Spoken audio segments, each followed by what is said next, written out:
Hello guys, कैसे हैं आप सब। मैं आदर्श और स्वागत है आपका मेरे यूट्यूब चैनल फाइनेंस फ्यूजन पर। तो जैसे कि आप सभी जानते हैं, इस यूट्यूब चैनल को शुरू करने का मेन मोटिव तो यही है, मेन मकसद यही है कि ताकि हम सब मिलकर हमारी जो फाइनेंशियल दिक्कतें हैं उनको सॉल्व कर सके और एक दूसरे की हेल्प कर सकें। तो चलिए शुरू करते हैं इंट्रो के बाद।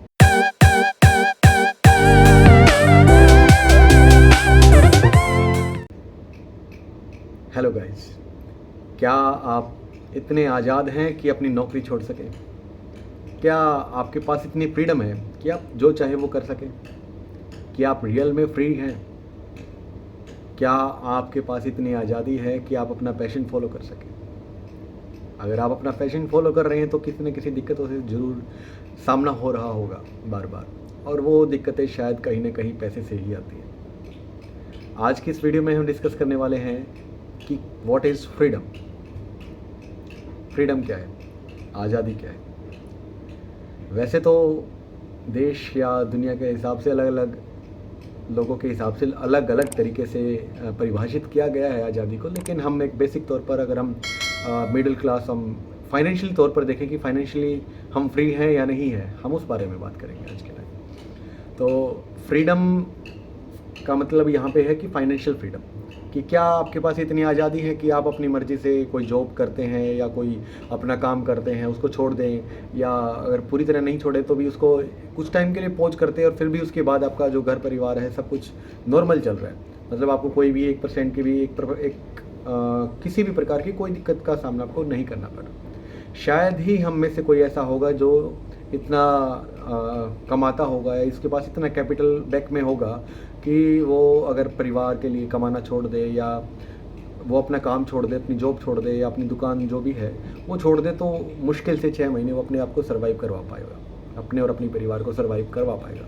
क्योंकि कहीं ना कहीं हमारी जो फाइनेंशियली चीज़ें हैं वो कहीं ना कहीं हमारी फाइनेंशियल फ्रीडम को इफ़ेक्ट भी करती हैं। ठीक है, तो फाइनेंशियल फ्रीडम तो अगर हम शब्दों में बात करें, उसको एक परिभाषा दें, तो ये है कि फाइनेंशियल फ्रीडम वो फ्रीडम है जिसके थ्रू आपको जॉब की टेंशन नहीं है, आपको कमाने की टेंशन नहीं है, आप इतने इंडिपेंडेंट हैं कि अगर आप या आपके परिवार में से कोई भी साल 6 महीने नहीं कमा रहा तो भी आपका परिवार अच्छे से चल रहा है। और आपको अगर अर्ली रिटायरमेंट लेनी है, जैसे आज के टाइम पे चला हुआ है कि लोग 40 की एज में, 45 या 50 की एज में, मतलब बहुत पहले ही एक एज में रिटायरमेंट ले लेते ताकि वो कहीं घूम सके, किसी दोस्तों के साथ जा सके, कहीं हैंग आउट कर सके। लेकिन शायद हम मिडिल क्लास आज भी अपनी फाइनेंशियल कंडीशन को लेकर, बच्चों के भविष्य को लेकर, इन तरह की तमाम उलझनों में उलझे हुए हैं, क्योंकि हम फाइनेंशियली कहीं ना कहीं इंडिपेंडेंट नहीं है। इसलिए हमारे पास इतनी फ्रीडम भी नहीं है कि हम जो चाहे वो कर सकें। ठीक है, और फ्रीडम से सबसे बड़ी जो चीज़ मिलती है वो है हैप्पीनेस। तो व्हाट इज़ हैप्पीनेस? तो हमारा जो सेकंड टॉपिक है, जो सेकंड पॉइंट है, वो है happiness. What is happiness?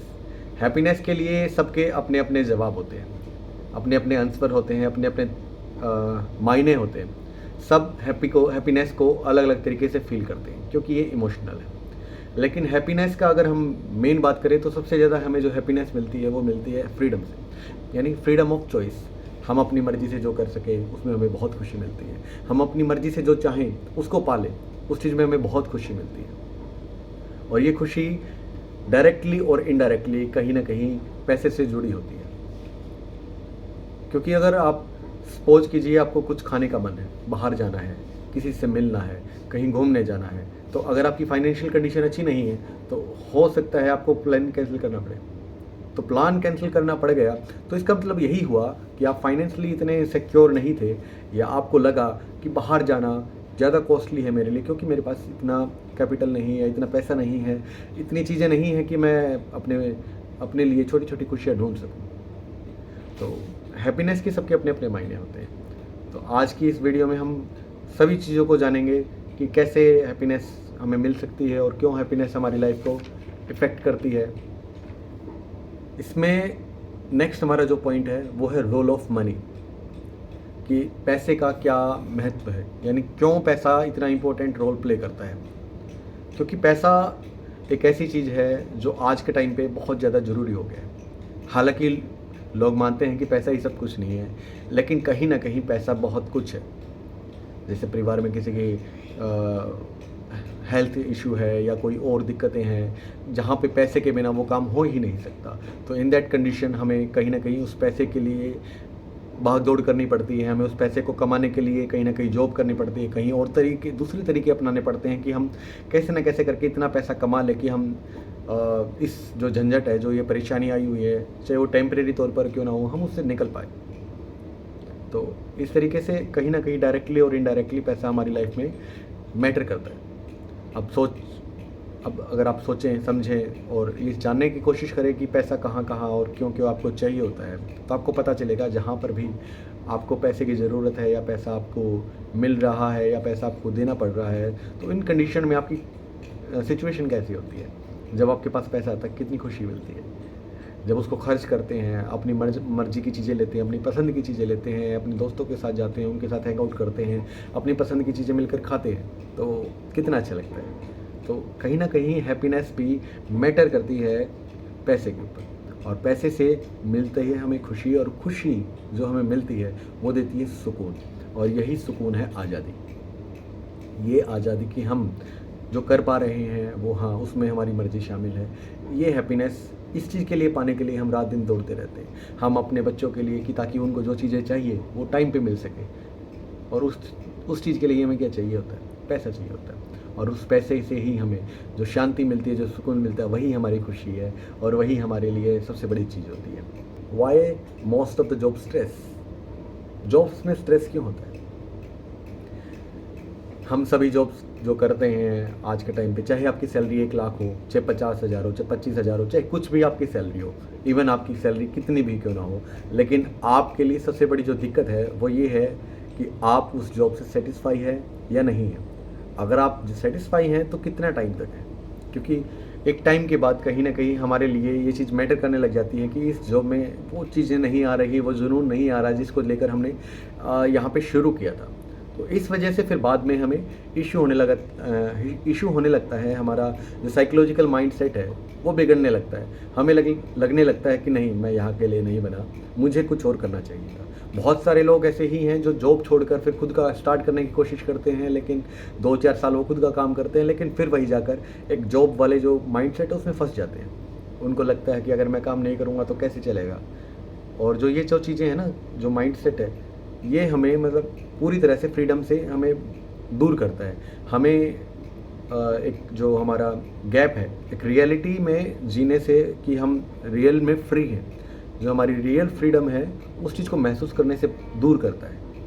Job में स्ट्रेस इसलिए है क्योंकि हो सकता है वो जो जॉब आप कर रहे हैं वो आपकी पसंद की नहीं है, लेकिन आपको क्यों करनी पड़ रही है इसका अलग इशू है। इसका इशू ये हो सकता है कि आप वो जो जॉब कर रहे हैं बस इसलिए कर रहे हैं क्योंकि आपकी फाइनेंशियल हालत ख़राब है।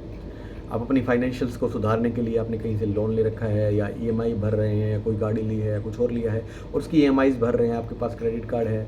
तो इस तरीके से आप उन चीज़ों को सुधारने के लिए, उन चीज़ों को ठीक करने के लिए आप इस चीज़ का इस्तेमाल करते हैं, जॉब का इस्तेमाल करते हैं, आप जॉब ट्राई करते हैं, जॉब ढूंढते हैं, क्योंकि जॉब एक बहुत ही आसान चीज़ बन चुकी है। क्योंकि सबको लगता है कि अगर कहीं ना कहीं मतलब इतनी पढ़ाई कर ली तो हम एक ऐसी जॉब तो मिलनी चाहिए जो हमें बेटर लाइफ दे सकें, जहाँ से हम इतना सारा स्ट्रगल करते हुए यहाँ तक पहुँचे हैं। अब हमारी मतलब एक बनती है वैल्यू कि हम, हाँ, कि ये चीज़ कर सकें, या कुछ जॉब करके जो पैसा मिले उसमें खुशी ढूंढ सके, उसके साथ हैप्पीनेस को ढूंढ सके, और अपनी लाइफ को एक बेटर और अच्छी लाइफ में चेंज कर सके। बट क्या सच में जो लोग जॉब करते हैं वो अपनी लाइफ को हैप्पीनेस में चेंज कर पाए हैं, या उनकी लाइफ और ज़्यादा स्ट्रगल में चली गई? क्योंकि जॉब करने वालों के साथ सबसे बड़ी दिक्कत ये भी होती है कि वो अपनी फैमिली को, अपने आप को टाइम नहीं दे पाते, जिसकी वजह से वो और ज़्यादा स्ट्रेस में आ जाते हैं। Happy people live with low salary. Happy people live with low salary. आपने बहुत सारे लोग देखे होंगे जो आपसे भी कम सैलरी पाते हैं। मान लो कोई कहीं पे 10,000 या 15,000 रुपये की सैलरी ले रहा है, लेकिन वो आपसे ज़्यादा खुश है। उसका क्या रीज़न है? आप देखेंगे उसके पास कोई टेंशन नहीं है, वो टेंशन फ्री होकर मस्त आराम से शाम को जो उसकी मर्ज़ी होती है उस तरह के काम करता है, अपने दोस्तों के साथ घूमने जाता है। ज़्यादा पैसे नहीं कमाता वो, लेकिन फिर भी खुश है। उसकी क्या वजह है? उसकी वजह है उसके अंदर का सेटिस्फेक्शन, उसके अंदर का माइंडसेट। उसका माइंडसेट ये है कि उसको खुश रहना है, उसको अपने लिए टाइम निकालना है। क्योंकि उसको पता है कि सबसे बड़ी जो चीज़ है, जो सबसे बड़ी जो वैल्यू चीज़ है वो है टाइम। मीन्स अपने टाइम की आज़ादी, अपने टाइम को बचाना, अपने टाइम को अपने लिए यूटिलाइज करना, अपने परिवार के लिए यूटिलाइज करना, ये सबसे बड़ी हैप्पीनेस की वजह है। और ये हैप्पीनेस किस चीज़ में आती है? फ्रीडम में। यहाँ पे फाइनेंशियल फ्रीडम हमें क्या देता है? फाइनेंशियल फ्रीडम हमें देता है फ्री टाइम। उस फ्री टाइम की वजह से ही हम लोग इतना कुछ कर पाते हैं, हम खुश रह पाते हैं। हम बस सारा दिन जो ऑफिस से आते हैं, जो जल्दी भागने की कोशिश करते हैं या हाफ डे लेने की कोशिश करते हैं, किसी दिन छुट्टी लेने की कोशिश करते हैं, वो सब इसी वजह से है क्योंकि हमें कहीं ना कहीं वो टाइम चाहिए, अपने लिए चाहिए, अपने परिवार के लिए चाहिए, अपने दोस्तों के लिए चाहिए। जो बहुत सारे, अगर आप फैमिलीज़ में इशू भी देखेंगे तो यही होता है। अगर हम पैसे को साइड में कर दें, एक बार के लिए फैमिलीज़ की बात करें, तो फैमिलीज़ में भी यही होता है कि जो इंसान अपने लिए टाइम नहीं दे पा रहा फैमिली में रहते हुए, वो स्ट्रेसफुल रहता है, वो दिक्कत में रहता है, परेशान रहता है सारा दिन। वो सोचता रहता है मैं कैसे अपने लिए टाइम निकालूं, अपनी जो पसंद की चीज़ें हैं उनको करने के लिए टाइम निकालूं, क्योंकि उसके पास टाइम ही नहीं होता। उसके पास सराउंडिंग में इतनी सारी चीज़ें होती हैं कि वो इतना परेशान हो जाता है कि वो कुछ भी करने के लिए सोच ही नहीं पाता। तो इसीलिए जो टाइम होता है, टाइम सबसे वैल्यूएबल है। ठीक है, तो ज़रूरी नहीं है कि आप बहुत ज़्यादा पैसा कमाएं, ज़रूरी नहीं है कि आप बहुत हाई पेइंग जॉब की तरफ भागें, लेकिन ज़रूरी ये है कि आप अगर ये बात समझें कि आपको फाइनेंशियली इंडिपेंडेंट होना है, तो आपको कुछ चीज़ों को चेंज करना पड़ेगा। कुछ माइंडसेट्स हैं, कुछ तरीके हैं आपके कमाने के, खर्चने के, अपने टाइम को यूटिलाइज करने के, जो हम आने वाले वीडियोस में डिस्कस करेंगे। और उन वीडियोस से आपको हेल्प मिलेगी कि आप अपने लिए टाइम निकाल पाए, अपने परिवार के लिए टाइम निकाल पाए, और ज़्यादा हैप्पी कैसे रह पाए, कम पैसे में भी हैप्पी कैसे रह पाए, और अपने आप को इतना सिक्योर कैसे कर पाएँ कि आप जल्दी से जल्दी, अगर रिटायरमेंट के लिए प्लान भी करें तो आप जल्दी रिटायर भी ले लें और आपको कोई फाइनेंशियली दिक्कत भी ना हो, आप अपने परिवार और अपने बच्चों का जो फ्यूचर है उसको सिक्योर कर सकें। आने वाली वीडियोस में हम इन्हीं तरह की बातें करेंगे। अगर आपको भी इसी तरह की दिक्कतें होती हैं, आप भी अपने लिए टाइम नहीं निकाल पा रहे हैं, तो प्लीज़ कमेंट सेक्शन में अपने व्यूज़, अपने आइडियाज़ बताएं और हम आने वाली वीडियोज़ में उनके बारे में डिस्कशन करेंगे। हम क्वेश्चन आंसर का एक लाइव सेमिनार भी करेंगे और वेबिनार भी करेंगे, जिसके अंदर हम सारा कुछ डिस्कस करेंगे। ठीक है, तो जो भी आपकी परेशानी है उसके बारे में आप प्लीज़ कमेंट सेक्शन में ज़रूर लिखना, और हमारे चैनल फाइनेंस फ्यूज़न को सब्सक्राइब करना, लाइक करना, शेयर करना, ताकि आने वाली वीडियोज़ के बारे में और इन वीडियोज़ के बारे में आप अपने दोस्तों को शेयर कर सकें। तो बेल आइकन ज़रूर दबाना। Thank you, have a nice day.